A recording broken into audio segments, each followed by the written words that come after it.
Hello students, मैं Rakesh Dhasmana maths point में आपका स्वागत करता हूँ। Let us start.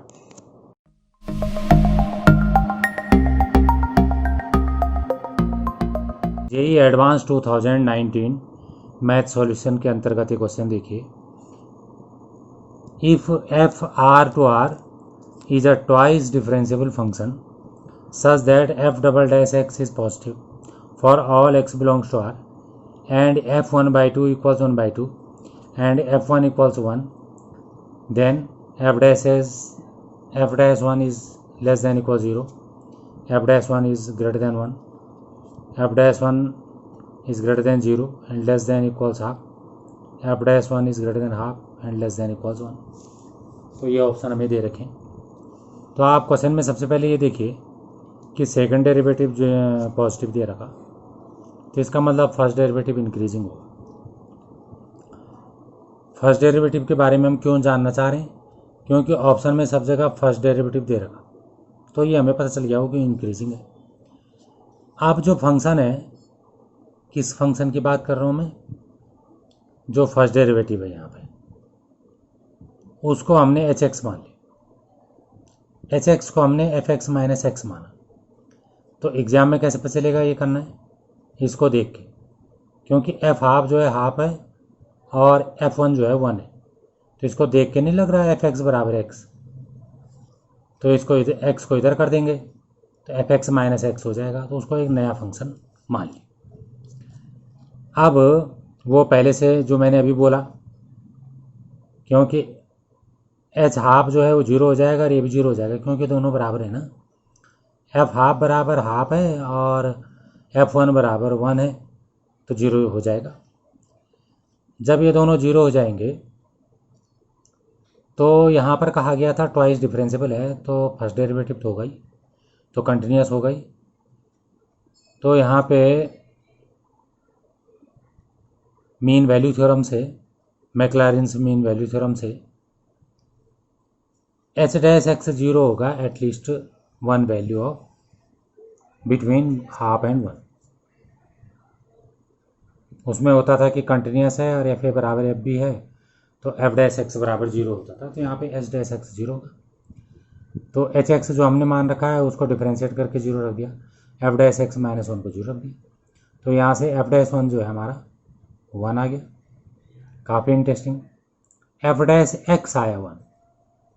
अब एक्स जो है हाफ से बड़ा है और 1 से छोटा है, और ऊपर हमने पढ़ा था कि सेकेंड डेरिवेटिव पॉजिटिव है, तो इसका मतलब फर्स्ट डेरिवेटिव इंक्रीजिंग है। तो एफ डैश एक्स अगर इंक्रीजिंग है तो उसके सबसे बड़ी वैल्यू लास्ट में होगी, 1 पे होगी। भले यहाँ पे ओपन इंटरवल है लेकिन टेंस टू पे बात हो रही, तो एफ डैश एक्स की सबसे बड़ी वैल्यू होगी एफ डैश 1, और यहाँ पे एफ डैश एक्स 1 के बराबर है बीच की वैल्यू पे, तो इसका मतलब 1 पे वो एक्स वाली वैल्यू से भी बड़ा होगा। F dash 1 is greater than 1। तो इस तरीके से ऑप्शन बी हमारा सही आ गया। अगला क्वेश्चन देखिए। How many 3x3 matrices M with entries 0, 1, 2 are there for which the sum of the diagonal elements of M transpose M is 5। तो कुछ खास नहीं है क्वेश्चन। M को हमने x y z l m n p Q r मान लिया, उसका ट्रांसपोज निकाल दिया, ट्रांसपोज को M से इनटू कर दिया और केवल डायगोनल एलिमेंट लिखे, क्योंकि इसमें लिखा है सम ऑफ डायगोनल एंट्रीज। तो एक बता देता हूँ, जैसे पहला एलिमेंट फर्स्ट रो का फर्स्ट कॉलम से इनटू होगा x square plus L square plus P square. Diagonal को एलिमेंट को ऐड कर देंगे और बराबर कितना दे रखा क्वेश्चन में? 5 दे रखा। अब ये सब के सब जो है स्क्वायर है, तो स्क्वायर है तो नेगेटिव कोई हो नहीं सकता। अब 5 लाना है, तो 5 ऐसे करके आएगा। यहाँ पे स्क्वायर क्या क्या हो सकता है? 0, 1 और 4 हो सकता है, क्योंकि हमने 0, 1 और 2 भरने, तो 0, 1 और 2 का स्क्वायर होता है 0, 1 और 4। तो इनमें से हर एक टर्म जो है 0, 1 और 4 हो सकता है। तो हमने क्या करा कि 5 टर्म जो है 1 मान लिए और बाकी टर्म क्या मान लिए? 0। तो जोड़ के क्या आ जाएगा, 9 आ जाएगा, 5 आ जाएगा। यहाँ पे जो माने हैं वो एक्स स्क्वायर नहीं माने हैं, सिंगल माने। मान लो x1 है, m1 है, z1 है, ऐसी बात कर रहा हूँ मैं, तो स्क्वायर करके भी 5 ही आएगा। दूसरा तरीका क्या है कि किसी एक को 2 मानेंगे तो स्क्वायर 4 आ जाएगा, तो 5 लाने हैं तो एक और करना पड़ेगा, तो एक को 1 मानना पड़ेगा, बाकी सबको 0 मानना पड़ेगा। अब जो पहली वाली लाइन है उसमें 1 कितने हैं, 5 हैं, तो 9 नंबर दे रखे हैं हमें क्वेश्चन में। 9 क्यों दे रखे हैं, क्योंकि 3x3 मैट्रिक्स है, तो 9 जगह भरनी है, तो 9 जगह में से 5 जगह भरी जाएगी 1 से, और बाकी 4 जगह जो भरी जाएंगी 4 जीरो से भरनी पड़ेगी। 4 में से 4 के 4 जीरो, सॉल्व करके 126 आ गई। इसमें प्लस वाला जो है 9 जगह में से 1 जगह 2 भरना है, और बाकी जो है 8 में से 1 जगह 1 भरना है, और बाकी 7 में से 7 के साथ 0 भर देने। तो ये सॉल्व करके हमारा 72 आया, तो इनका सम जो है 198 आ गया। अगला क्वेश्चन देखिए, 3 randomly chosen non-negative integers x, y and z are found to satisfy the equation x plus y plus z equals 10. Then the probability that z is even is. Good question. सबसे पहले हम पूरे केसेस निकालेंगे, sample space. x plus y plus z equal 0 मान लिया। Total number of non negative solution आपको ध्यान होगा, फॉर्मूला होता था n plus r minus 1 upon r minus 1। तो n यहाँ पे 10 है, r यहाँ पे 3 है, 3 है ये, तो ये 12c2 हो गया। सॉल्व करके 66 आ गया। अब ये कह रहे हैं कि एक नंबर जो है जेड जो है वो इवन होना चाहिए, तो 2k होगा। अब नॉन नेगेटिव लिखा था ऊपर, तो 0 से स्टार्ट होगा। 2k इवन है तो 0, 2, 4, 6, 8 और 10 होगा। 1, 2, 3, 4, 5, 6 वैल्यूज़ होंगी। अब सबसे पहले जेड को 0 रख दिया, तो x plus y plus z जो है 10 है, तो जेड को 0 रखेंगे तो x प्लस वाई 10 आ जाएगा। अब जेड को 2 रखेंगे तो x प्लस वाई 8 हो जाएगा, और डैश डैश जेड को 10 रखेंगे तो x प्लस वाई 0 हो जाएगा। तो इस तरीके से हमें ये 1, 2, 3, 4, 5, 6 इक्वेशन मिल गई। पहली इक्वेशन के सॉल्यूशन निकालने हैं, तो इस बार n जो है हमारा 10 है और r हमारा 2 है, तो 10 प्लस 2 माइनस 1 एंड 2 माइनस 1, वही फॉर्मूला जो ऊपर लगाया था ऐसे ही इस वाले में लगा दिया। 8 प्लस 2 माइनस 1 एंड 2 माइनस 1, इस तरह यहाँ पे मैंने डायरेक्ट लिख दिया है। तो इस तरीके से 11c1, 9c1, 1c1 और इसकी सबकी वैल्यू निकाल के जोड़ दिया, 36 आ गया। प्रोबेबिलिटी होता है favourable cases upon total cases, तो 6/11 आ गया।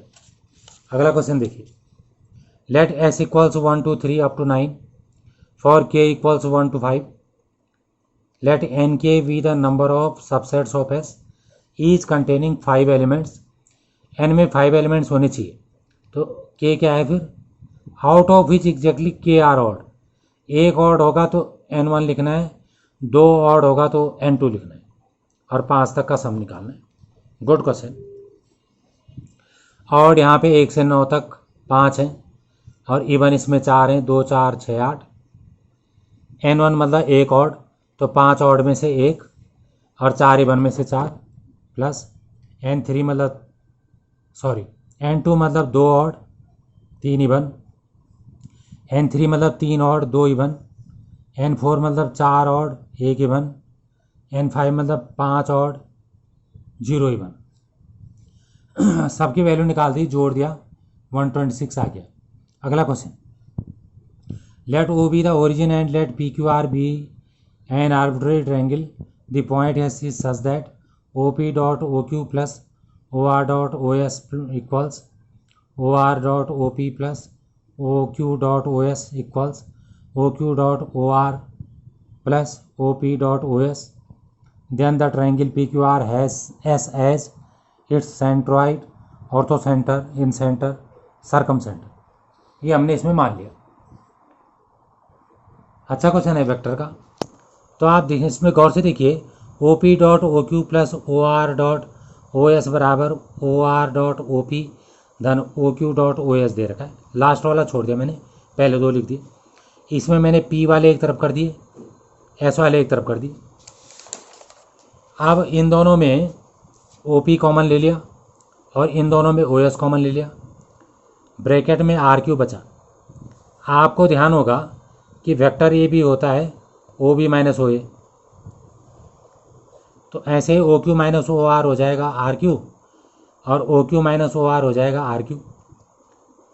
अब इसको फिर सेम साइड कर दिया, आर क्यू कॉमन ले लिया तो बचा O P minus O S, और O P minus O S जो है एस पी हो जाएगा, वही A B equals O B minus O S है।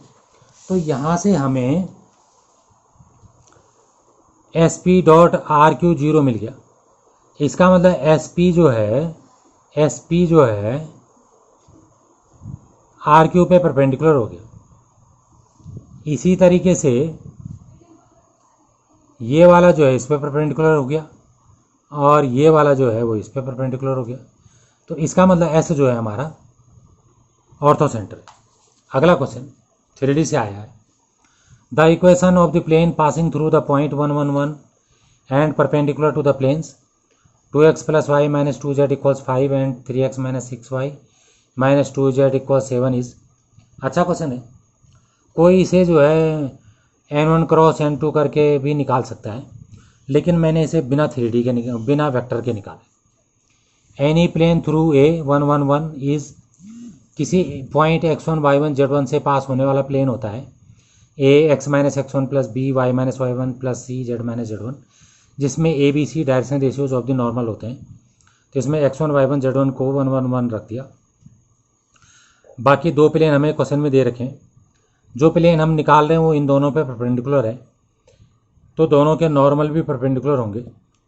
तो a1 a2 plus b1 b2 plus c1 c2 equal 0 कर दिया।